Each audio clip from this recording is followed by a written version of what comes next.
Identitas adalah satu kata yang akan kita bahas dalam video ini dalam 3 topik. Yang pertama, politik identitas. Yang kedua, keberagaman identitas. Yang ketiga, membangun identitas. Assalamualaikum warahmatullahi wabarakatuh. Perkenalkan, kami dari Politik Identitas, jurusan Ilmu Politik Universitas Siliwangi. Pada kesempatan kali ini, kami akan memberikan sedikit informasi mengenai politik identitas di Indonesia dan akan menjelaskan 3 poin penting. Yang pertama, politik identitas di Indonesia, membangun identitas dari Indonesia dengan keragaman identitas. Di sini saya akan menjelaskan pengertian politik identitas. Politik identitas adalah tindakan politis yang mengedepankan kepentingan bersama dari anggota suatu kelompok atas dasar kesamaan karakteristik atau latar belakang dari masing-masing anggota tersebut. Nah, wujud dari kepentingan kebersamaan mengedepankan dalam politik identitas itu adalah kekuasaan untuk mempengaruhi kebijakan, lalu penguasaan atas distribusi nilai dan penentuan nasib. Nah, agar lebih mudah untuk dipahami, politik identitas adalah menggunakan kesamaan identitas seperti ras, agama, budaya, golongan, dan yang lainnya. Untuk menjadi landasan berpolitis, misalnya orang Jawa akan mempengaruhi orang Jawa lain untuk menjadi pendukungnya. Begitu juga dengan orang-orang yang mengikuti agama tertentu. Atas dasar kesamaan latar belakang itu, dia bisa memperoleh pengikut atau pendukung untuknya. Dalam ranah etnis, politik identitas dapat dilihat dari masukan nilai-nilai budaya atau nilai-nilai adat istiadat setempat dalam peraturan-peraturan. Politik identitas memberikan ruang besar bagi terciptanya keseimbangan dan pertentangan menuju demokratisasi di Indonesia. Politik identitas yang menjelma menjadi dua kekuatan besar yang dominan adalah nasionalis dan kaum muslim. Apabila tidak dikelola dengan tepat, maka akan menyebabkan hancurnya stabilitas negara. Pertentangan antara kedua identitas tersebut dapat mengancam kestabilan negara apabila pemerintah tidak politik itu sendiri adalah basis keyakinan publik terhadap pemerintah, bukan saja kepentingan politik yang dipertaruhkan, melainkan kepentingan masyarakat luas. Di Indonesia sendiri, politik identitas sering berdasarkan kepada kepercayaan suku bangsa. Contohnya saja ujaran kebencian yang bersifat sara yang digunakan sebagai alat politik untuk menjaga lawan politik di mana terjadi pada saat pemilihan gubernur Jakarta kemarin. Selain itu, politik identitas juga digunakan sebagai salah satu strategi kampanye untuk para kandidat.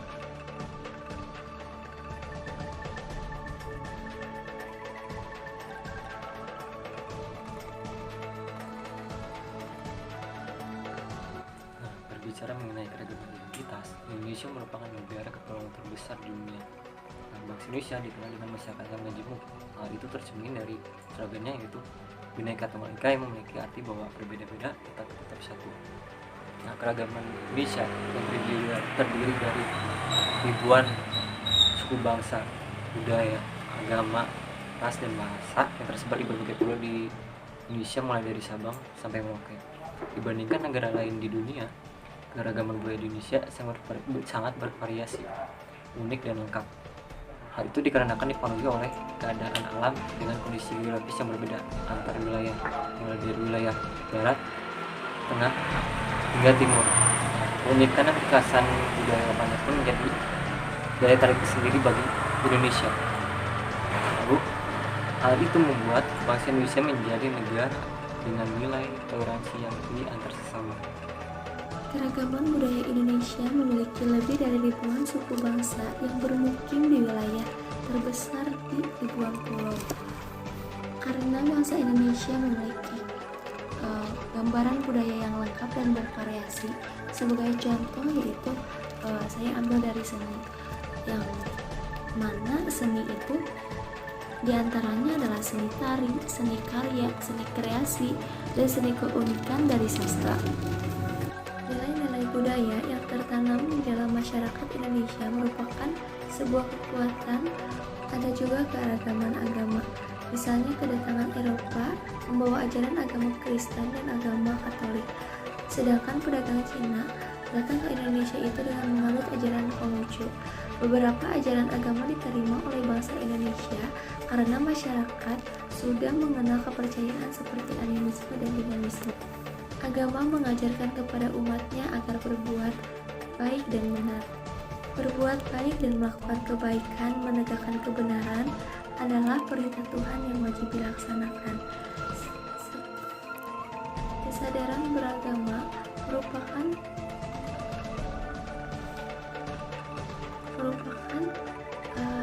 perwujudan keyakinan manusia terhadap keberadaan Tuhan yang Maha Esa. Beberapa ras yang ada di masyarakat Indonesia seperti ras Malayan yang ada di Sumatera, Jawa, Bali, NTB, Kalimantan, dan Sulawesi.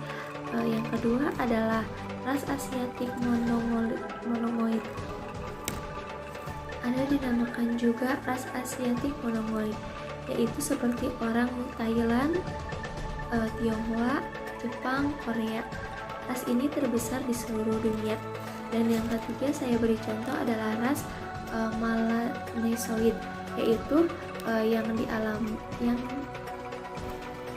yang ketiga saya beri contoh adalah ras Melanesoid, yaitu yang di dan yang ketiga saya beri contoh yaitu dari ras Melanesoid, yaitu yang mendiami daerah Papua, NTT, Maluku. Bagaimana membangun identitas bangsa?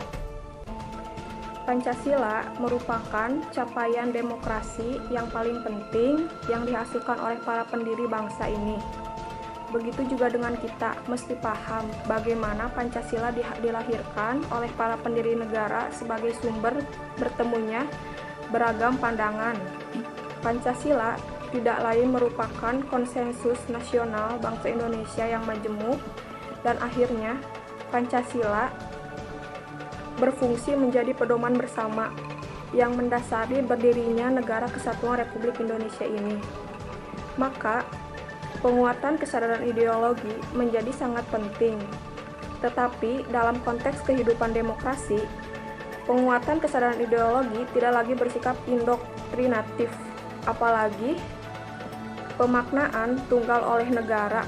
Justru yang lebih berarti adalah lahirnya kesadaran pribadi, warga negara, dan tanggung jawab moral yang tinggi terhadap pentingnya hidup bermasyarakat, berbangsa, dan bernegara. Utamanya adalah sikap keteladanan yang ditunjukkan oleh para pemimpin, penguasa negara, pejabat, birokrat, dan politis. Baik, di sini saya akan menjelaskan tentang bagaimana membentuk jati diri bangsa Indonesia. Yang pertama sekali, saya akan menjelaskan apa itu jati. Apa itu jati diri? Jati adalah sebuah pohon yang melambangkan keadaan seseorang, dan diri adalah seseorang atau badan. Jadi jati diri adalah keadaan seseorang atau profil. Kesimpulannya, jati diri bangsa Indonesia adalah orang yang ramah, suka gotong royong, dan penuh toleransi. Pancasila merupakan ideologi negara Republik Indonesia. Pancasila dinyatakan sebagai ideologi negara Republik Indonesia dengan tujuan bahwa segala sesuatu dalam bidang pemerintahan ataupun semua yang berhubungan dengan hidup kenegaraan harus dilandasi dalam titik tolaknya, dibatasi dalam gerak pelaksanaannya, dan diarahkan dalam mencapai tujuannya dengan Pancasila. Pancasila sebagai ideologi bangsa karena sebagai alat pemersatu dari sekian banyaknya keragaman. Lalu unsur-unsur pembentuk jati diri. Yang pertama itu suku bangsa, yang kedua itu agama, yang ketiga itu kebudayaan, yang keempat itu bahasa. Jati diri bangsa Indonesia yang sesungguhnya itu tercermin pada perilaku masyarakat Indonesia pada umumnya sesuai dengan nilai-nilai yang terkandung dalam Pancasila. Kondisi jati diri bangsa Indonesia saat ini. Kondisi jati diri bangsa Indonesia saat ini dapat kita kaji dan identifikasi dengan melihat perilaku dan kepribadian masyarakat Indonesia pada umumnya tercermin pada tingkah laku masyarakat se-Indonesia sehari-hari.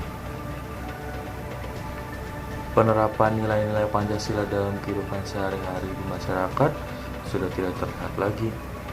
Pancasila hanya dijadikan mata pelajaran dan dengan begitu Pancasila jangan sampai hilang, tetapi tidak diterapkan nilai-nilainya, hanya dijadikan bahan pembelajaran dan bahan pelestarian.